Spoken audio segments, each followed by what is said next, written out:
Today, you will learn about understanding psychrometric charts. I will explain the basics of psychrometric charts.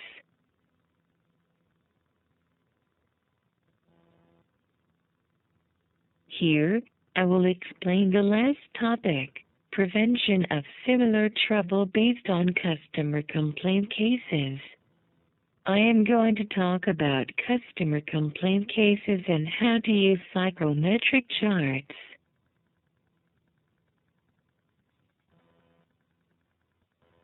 The first case is the carrying over of vapor caused by humidification.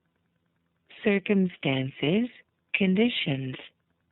In a factory, the setting of the air supply dew point temperature was changed from 60% plus or minus 10% to 65% plus or minus 10%. Humidified vapor was saturated and carried over. The carried over vapor wetted the ceiling of the HEPA filter outlet and dropped from the ceiling. HEPA filter is the acronym of High Efficiency Particulate Air Filter.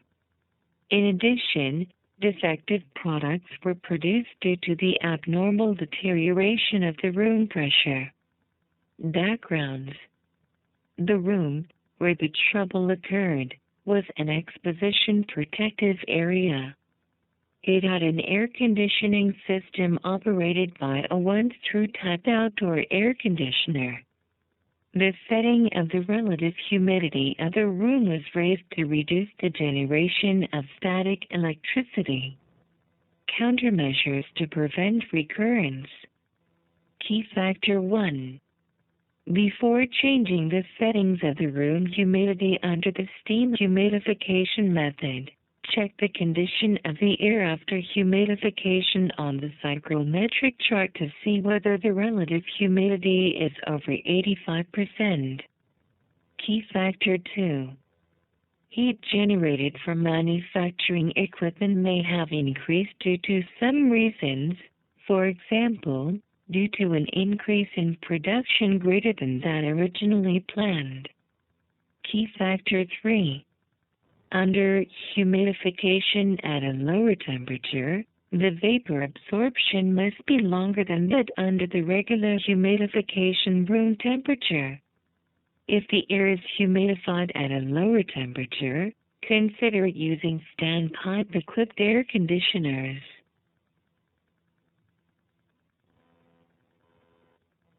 I will explain how to prevent trouble recurrence using psychrometric charts. First, look at the conditions at the planning stage. The dew point temperature of the supply air was set at 15 degrees Celsius according to the room conditions of temperature and relative humidity, while the temperature of the preheated coil outlet was set at 16 degrees Celsius. The air was humidified in the first step. After the preheated air was heated to 18 degrees Celsius by reheating the coils, it was humidified in the second step. The outlet air temperature difference is designed to be 5 degrees Celsius.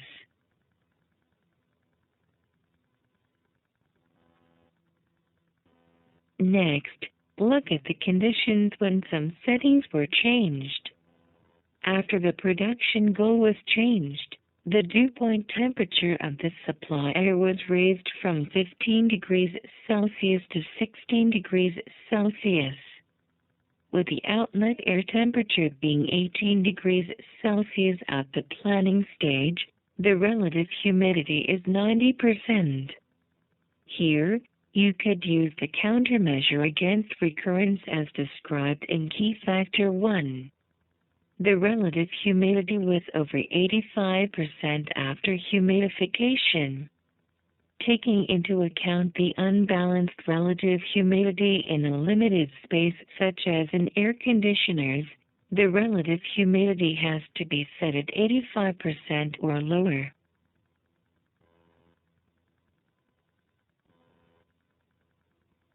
One of the reasons is due to a higher room load. The reheating coils could not operate. Here, you can use the countermeasure against recurrence as described in Key Factor 2. In advance, know the temperature and quantity of the supply air. In this case, the room load seems to have increased. The non-operation of the reheating coils allowed the supply air to rise to 16 degrees Celsius, and the 100% relative humidity became the condition to humidify the air. Continuation under such situations led to filter clogging. As a result, the airflow was reduced. If less air is supplied, the heating capacity also decreases. The room temperature, therefore, rises. At the same time, the relative humidity drops. These situations require the air to be more humidified. In this case, the air reached complete saturation, so the steam was sent into the room. In addition, the room has an abnormal negative pressure because the supply airflow was reduced.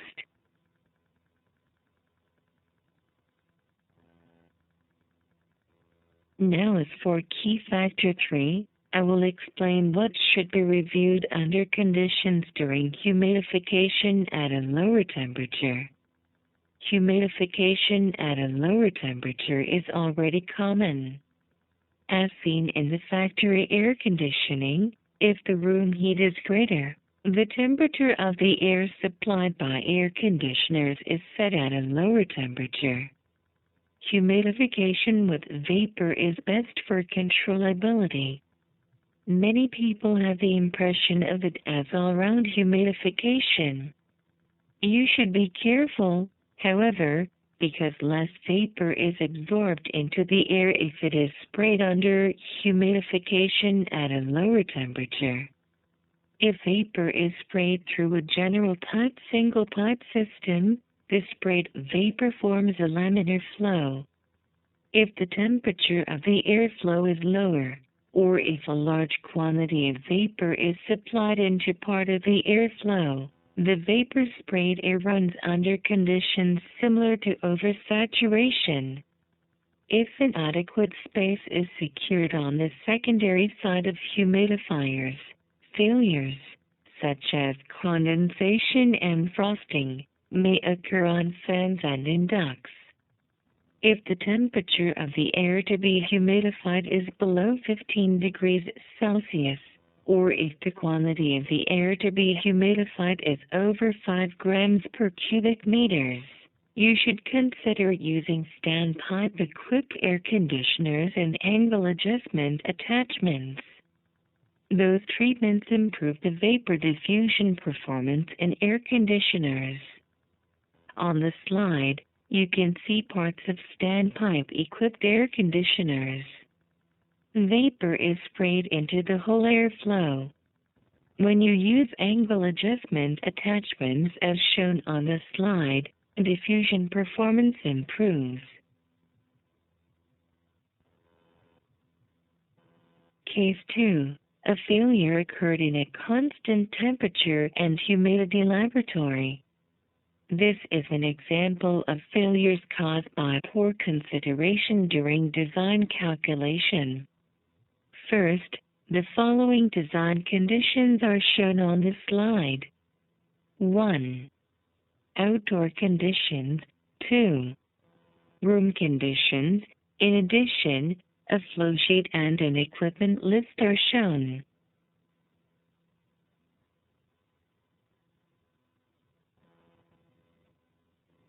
Next, design calculation formats are shown on this slide. The following humidity and temperature conditions are used for calculation of the capability of air conditioners.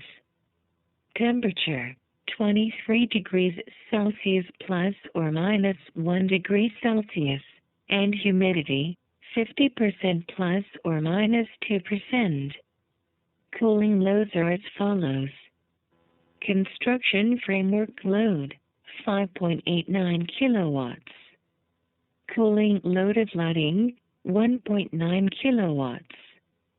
For heat load generated by people, sensible heat, 3.03 kilowatts. Latent heat, 2.9 kilowatts. Heat load generated by equipment, 7 kilowatts. Fan load, 8.8 kilowatts. Outdoor air load, 24.4 kilowatts. Heating loads are as follows. Construction framework load, 8.83 kilowatts. Calculated outdoor air load, 13.3 kilowatts. Quantity of humidification is 15 kilograms per hour. For the quantity of supply air, the airflow calculated using 10 degrees Celsius as the outlet air temperature difference was compared to the airflow using the number of cycles. Between the two obtained values, the bigger one was adopted. For reheating, the capacity was calculated according to the heating load.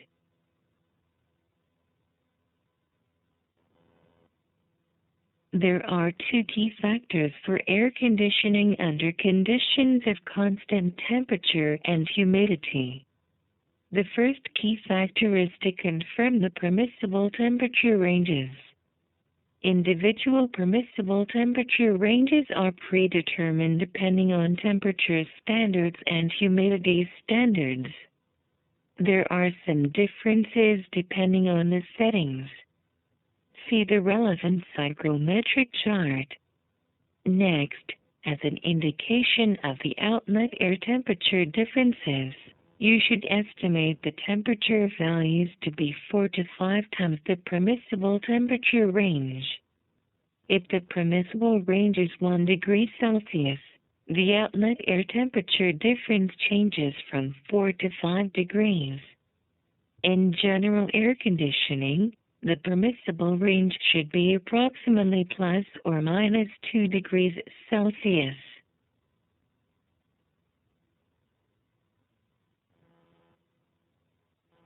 Let's examine the calculated results of design calculation formats using a psychrometric chart. Let's plot the following design conditions of temperature and humidity. Room conditions. Outdoor air conditions in the summer. Outdoor air conditions in the winter.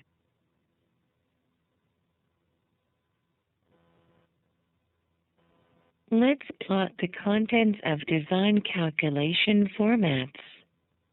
From calculation of cooling, determine the SHF. Room air conditions change corresponding to the gradient when the SHF is 0.9. Determine the outlet air temperature. The outlet air temperature difference is 4.8 degrees Celsius and the outlet air flow temperature is 18.2 degrees Celsius. The coordination point of this temperature line with the SHF 0.9 line shows the outlet air point. The difference between the outlet air point and the room air point corresponds to the total heat load of room loads. In addition, if you draw a line from the outlet air point so that the absolute humidity is constant, and it intersects with the room temperature line, that point shows the sensible heat load. The remaining load is the latent load.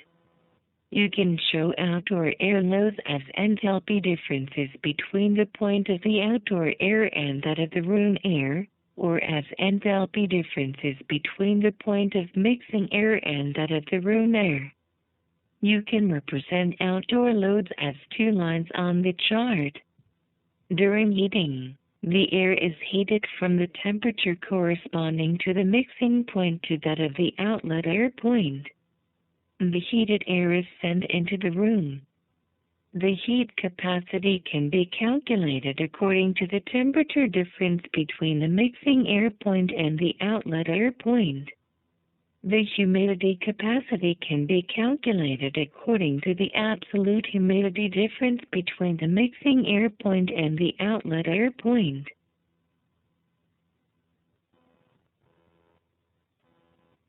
This is the partial enlargement of the psychrometric chart to show changes during cooling.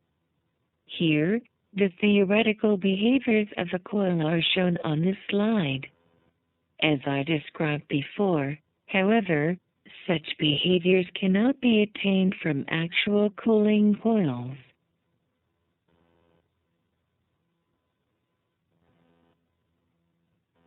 If air conditioners are operated as originally designed, the room temperature is expected to rise significantly higher.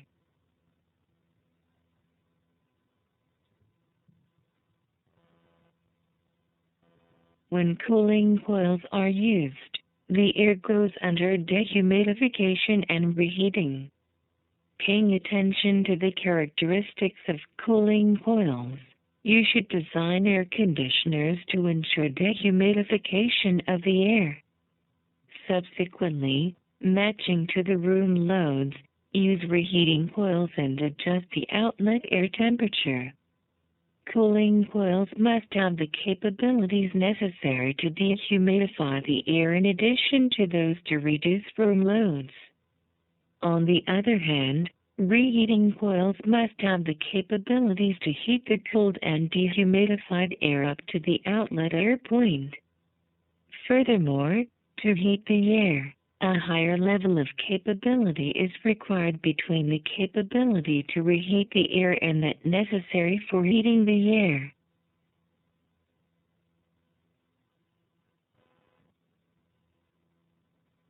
Here is a summary of what to be careful about when you encounter troubles like in case 2. 1. When you design equipment capacity, confirm the air behaviors on the psychrometric charts. Do not rely only on calculation. 2. Confirm the permissible ranges on the psychrometric charts. 3. You should consider equipment behaviors on the psychrometric charts to determine the equipment capacity.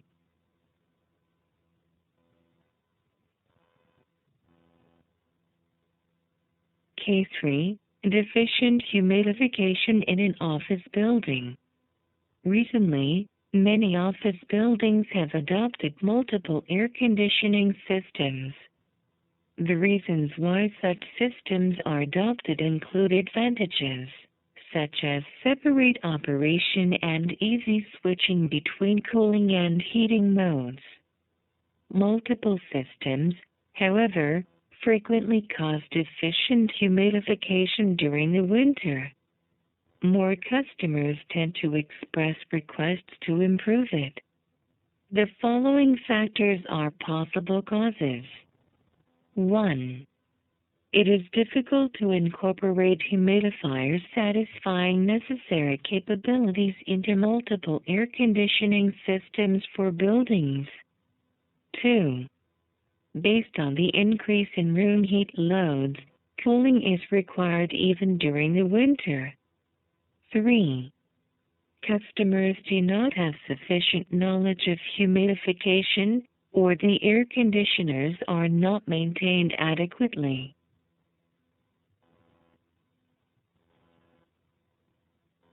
Now let's examine the case where an office building has a humidifier behind a total heat exchanger. As mentioned above, more office buildings these days tend to have cooling loads even in the winter. If a multiple air conditioning system in buildings is controlled with the same remote controller, even if a total heat exchanger with direct expansion coils is used, the system does not operate in heating mode. This system merely humidifies the outdoor air which is heat exchanged. For example, assume that a total heat exchanger has the following conditions. The room temperature is 22 degrees Celsius, and the room humidity is 45%. The outdoor temperature is 0 degrees Celsius, and the outdoor humidity is 50%. In addition, the exchange efficiency is 50%. Let's plot the conditions of the room and outdoor air. The position of the outdoor air after passing through the total heat exchangers at this point. Under these conditions, the system humidifies the air. Even if you expect a greater humidification efficiency, the air is only humidified, at highest, to the point on the slide. If you draw a line from the status point to the room air point, you will find that the relative humidity reaches only around 35%.